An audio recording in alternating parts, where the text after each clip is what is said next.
Hello everyone, here's 20 minutes of useless information about Ark. For this video, I'm focusing on gameplay primarily because I already talked about OG Ark features on a different video. If you learned something, you owe me a like and sub. Let's get started.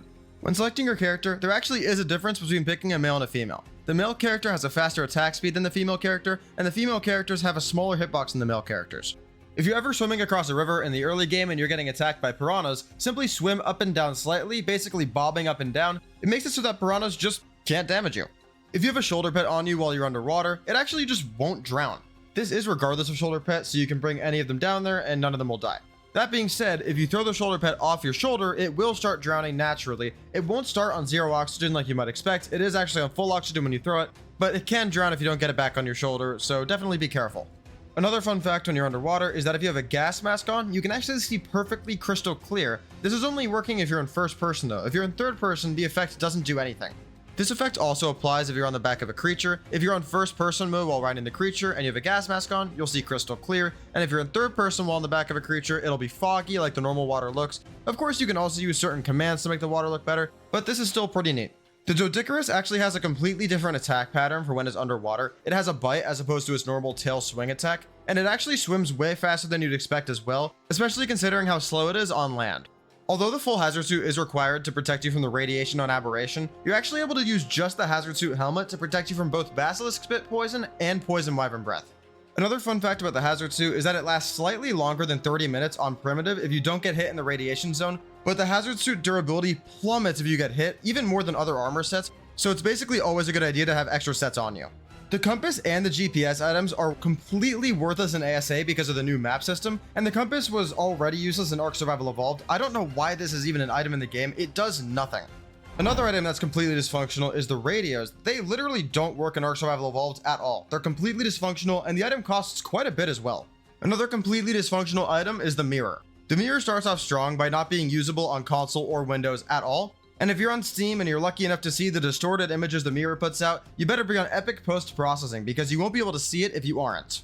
That's right, a basic mirror function in Ark in 2025 only works on the highest settings on the Steam platform. Speaking of visual bugs, if you enter your inventory while you're in front of the mirror, it looks like this for a brief second. Very strange. One last shout out to Wildcard for making all these really functional items. You're not able to get Swamp Fever while you're on Scorched Earth because there's simply no creatures on the map that can give you it, and transferring a character to and from Scorched Earth from the map that you're playing will automatically remove the Swamp Fever. This was way more useful 7 years ago when you would get Swamp Fever for blinking wrong, but now it lands in a useless information video in 2025. Surprisingly, you're able to cryopod the tech ATV. This isn't helpful because the item's completely worthless and terrible, but it is pretty funny. It's able to somewhat mitigate the problem of the tech ATV flipping over when it hits a pebble, but it's still a pain in the ass to have to get out of the ATV, cryopod it, rethrow it back out to use a tech item. The night vision goggles are an awful item.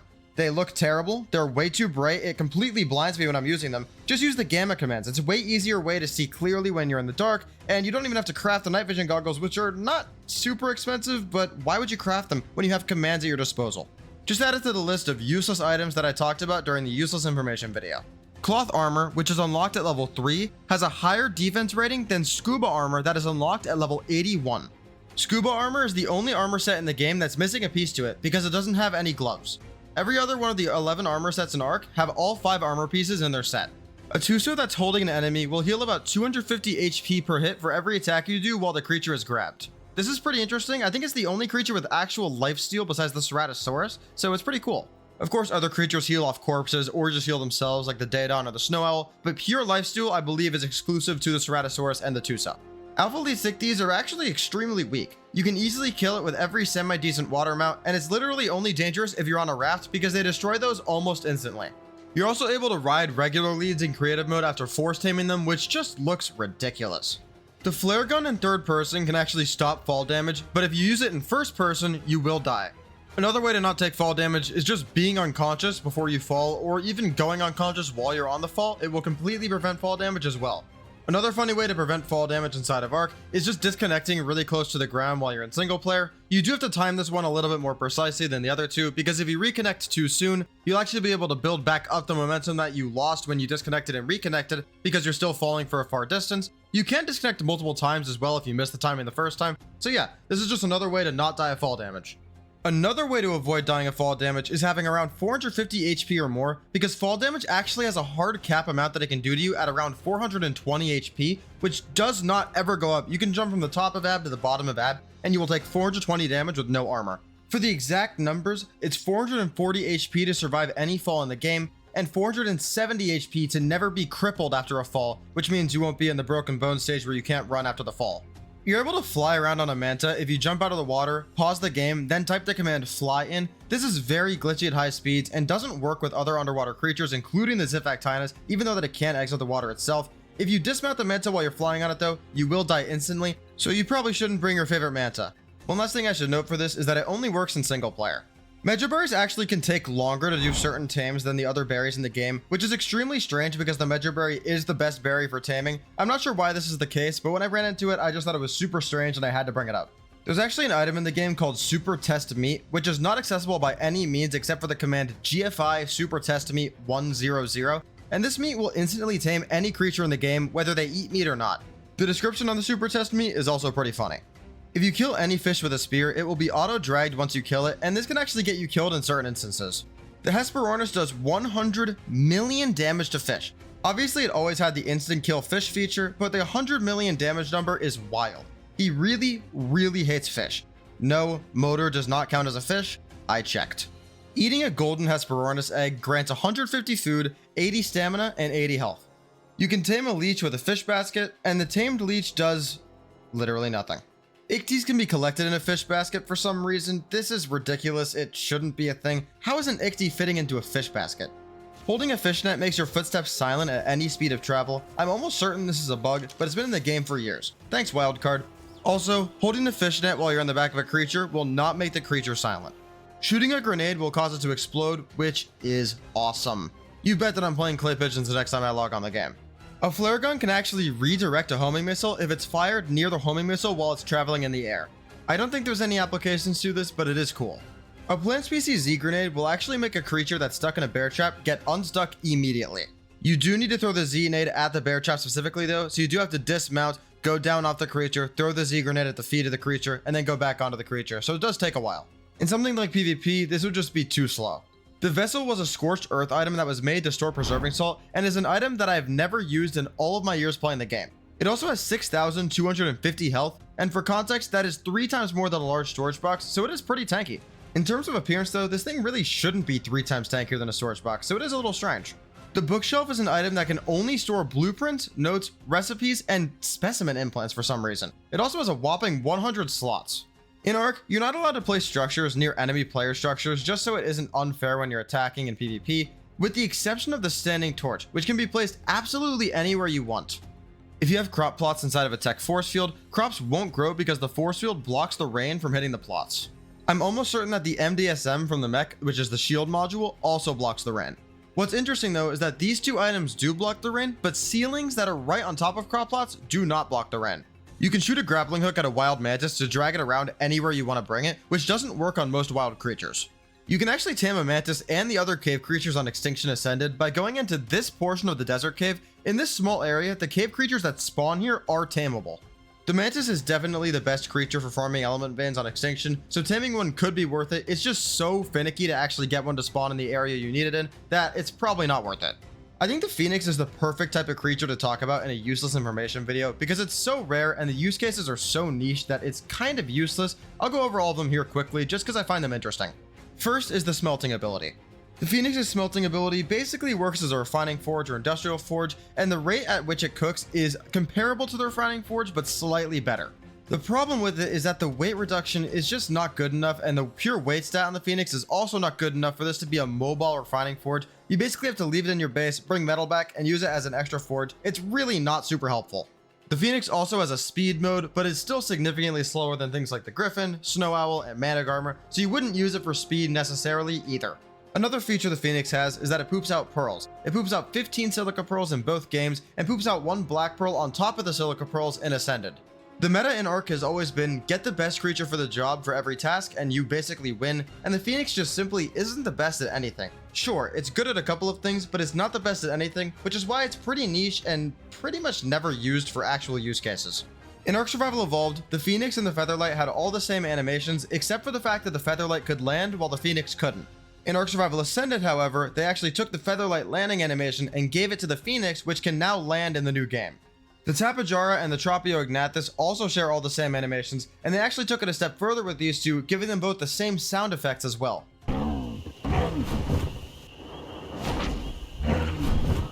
Another pair of creatures that share all the sound effects and animations is the Microraptor and the Archaeopteryx.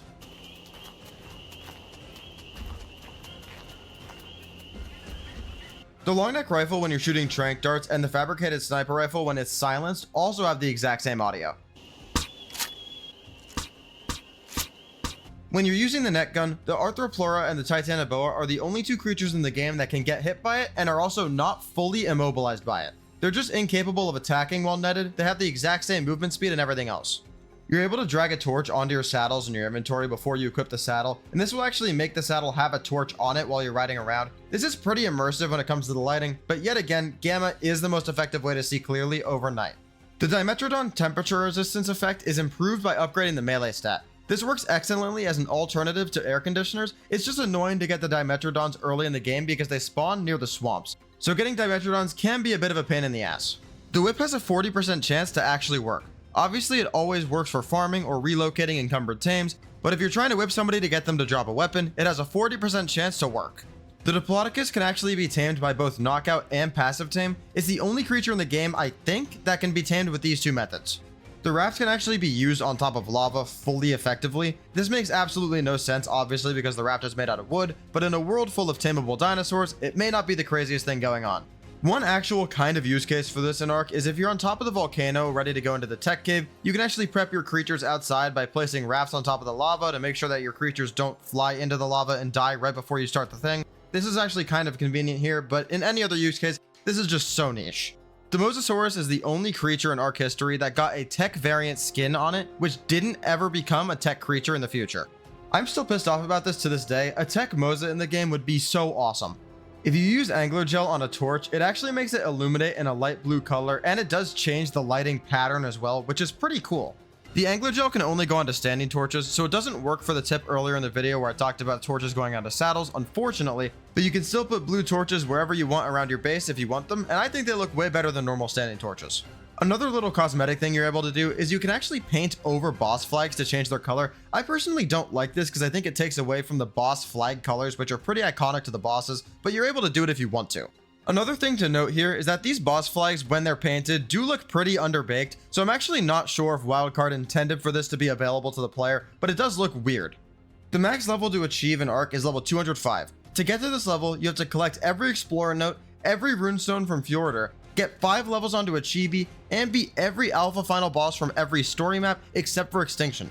This includes the Island's final boss, the Overseer, the Scorched Earth final boss, the Manticore, the Aberration final boss, Rockwell, the Gen 1 final boss, the Corrupted Master Controller, and the Gen 2 final boss, Rockwell Prime. One funny thing about leveling that they changed between games is in Ark Survival Evolved, if you pumped oxygen, you would actually increase your swim speed, but in Ark Survival Ascended, something that I learned very recently is that it actually doesn't increase your swim speed anymore, it just gives you more oxygen capacity. This does make sense because they removed movement speed pumping, but it was a little disappointing. The Facilisutris, which was a creature that was added during the Scorched Earth Ascended map, is actually available in Aberration Ascended as well in an aberrant form. It only spawns on the surface of the map, and I personally have no idea why you'd ever go to the surface of Ab just to tame a Fasila, because it just doesn't do anything on Aberration that is really useful at all. The Broodmother is the most common boss in the game, appearing in 6 maps: the Island, the Center, Valguero, Genesis 1, Genesis 2, and Fjordur. The Rock Drake Den on Crystal Isles does not spawn Rock Drakes or Rock Drake eggs, unfortunately. In the modded version of the map before it was added to Evolved, it actually did do this, but they removed it when they added it to the game, which really sucks because the Rock Drakes are so fun to use. At the coordinates 70.5, 44.5 on Fjordur, you can find a reference to the Ice Age movies, which is just another reason to love this awesome map. This map is filled with really cool Easter eggs, and this is just my favorite personal one. There's a lot of other ones that are cool though. The layout for Lost Island is actually a direct copy from the Elder Scrolls map layout. I don't really personally have a problem with this at all. I actually think the map layout for Lost Island is really good, but there's no questioning the fact that the modder just definitely took inspiration from the Elder Scrolls map, because even the landmarks like castles are in the same area here. The Desert Titan is able to fly underwater. I don't know why this is a thing, but it's kind of cool. Swimming around with the Desert Titan actually makes me wish they added a Manta boss to this game, because I think that would have fit into the entire landscape of Ark really well. In Ark Survival Evolved, the Desert Titan was allowed on aberration through transfers, which was completely broken in PvP. There's a couple problems here. The first problem is that when the Titans were originally released on Extinction and they were able to transfer them, they were completely broken. They were way stronger than they are now. The second problem, and more obvious problem, is that on aberration, you're not allowed to have flyers. So how are you supposed to counter a giant flying tank? We obviously don't know if the Desert Titan is going to be usable on Aberration Ascended, but my personal opinion is that it definitely will be. Wildcard has made it very clear they don't care about the PvP community anymore, so why would they change something that happened 7 years ago?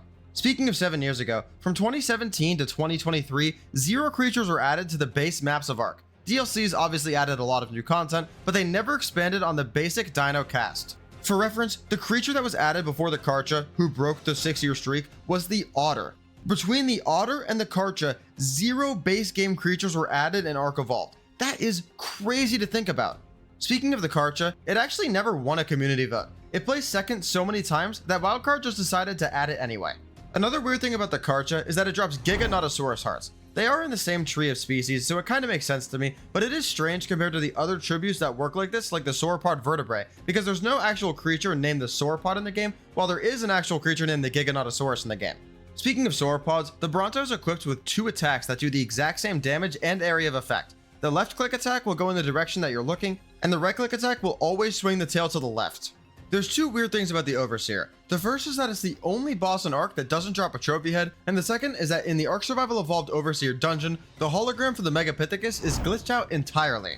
They did fix the Megapithecus hologram to some extent in Ark Survival Ascended, but in Ark Survival Evolved, it was glitched out for nearly a decade.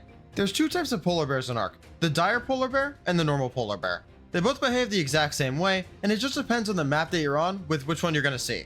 There is only one type of Yeti though, so I don't know why there's 2 types of polar bears, to be honest with you. Parasaurs actually detect oviraptors as threats even though they're not hostile, just because they steal eggs.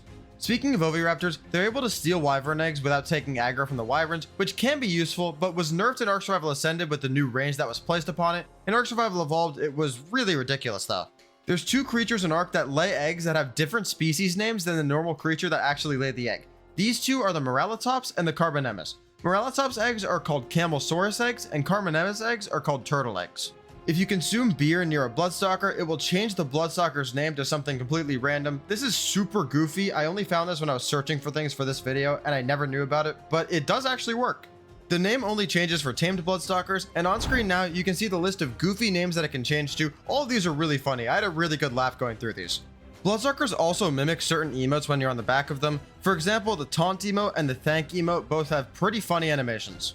The Rhyniognatha was never intended to be released in Ark Survival Evolved. It was actually the winner of a creature vote for Ark Survival Ascended, but due to delays to ASA, they just threw it into ASE and ran another creature vote, which led to the Gigantoraptor being added to the game.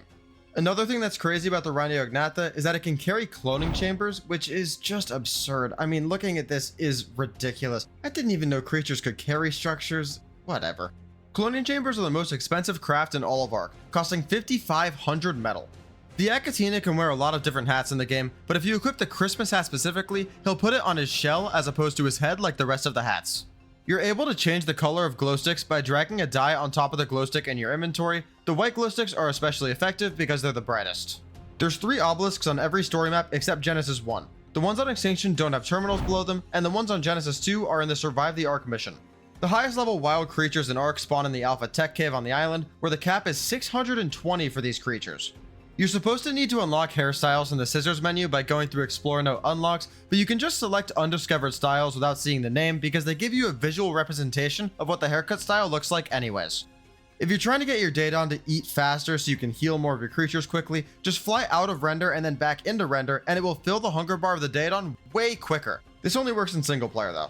You can use Fire Wyvern Breath to mate Magmasaurs as opposed to Lava. You just need more than 1 Fire Wyvern to sustain it because they'll run out of stamina if it's just 1. Simply enable mating on the Magmasaurs, then go into a Fire Wyvern, start breathing on the Magmasaurs. Once you run out of stamina, switch to the other Fire Wyvern and repeat until the Magmasaurs finish breeding.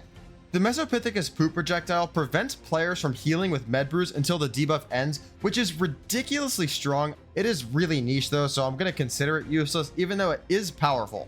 C4s have 2 HP, so if you throw a bola at it or hit it with a lance, it'll have 1 HP remaining as opposed to 2 and will not blow up.